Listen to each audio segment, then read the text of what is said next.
Pemirsa, pada tahun lalu Pelabuhan Benoa telah melayani 48 kapal pesiar dengan total 77.864 penumpang.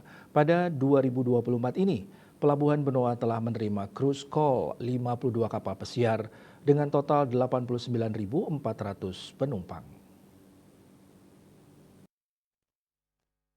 Senior Manajer Hukum dan Humas Pelindo Regional 3 Karlinda Sari menyampaikan, Pelabuhan Benoa memiliki fasilitas yang lengkap untuk melayani kapal pesiar, antara lain dermaga, terminal, dan fasilitas penunjang lainnya.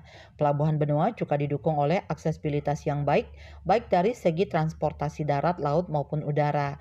Ia pun menyampaikan belum lama ini Pelabuhan Benoa Bali sukses melayani turnaround atau naik turun penumpang kapal pesiar Celebrity Millennium.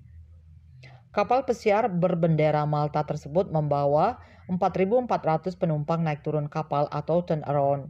Kegiatan ini menjadi salah satu capaian membanggakan Pelindo, khususnya Pelabuhan Benoa dan BMTH sebagai pintu masuk wisata jalur laut di Indonesia. Proses turnaround kapal pesiar Celebrity Millennium berlangsung selama 3 jam, mulai dari pukul 10 WITA hingga 13 WITA. Total sebanyak 5.200 penumpang dan awak kapal berhasil dilayani dalam proses turnaround tersebut. Beberapa persiapan dilakukan guna memperlancar proses, di antaranya penyiapan handling legit, penyediaan gangway mekanikal dan teleskopik, alur check-in tiket penumpang hingga proses imigrasi.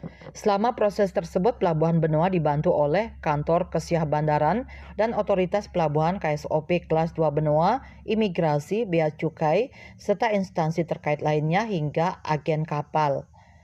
Karlinda Sari mengatakan kegiatan turnaround atau embarkasi dan dembarkasi penumpang cruise ini merupakan momen penting bagi Pelindo, khususnya Pelabuhan Benoa. Hal ini menegaskan bahwa Bali tidak hanya sekedar julukan wisata cruise, namun juga sebagai tempat pemberangkatan wisatawan asing. Karlinda menambahkan, selain kapal Celebrity Millennium, Pelabuhan Benoa sehari sebelumnya juga telah menyandarkan cruise regata, sehingga hari ini terdapat 2 cruise yang sandar bersama di Pelabuhan Benoa. Bisnis Bali melaporkan.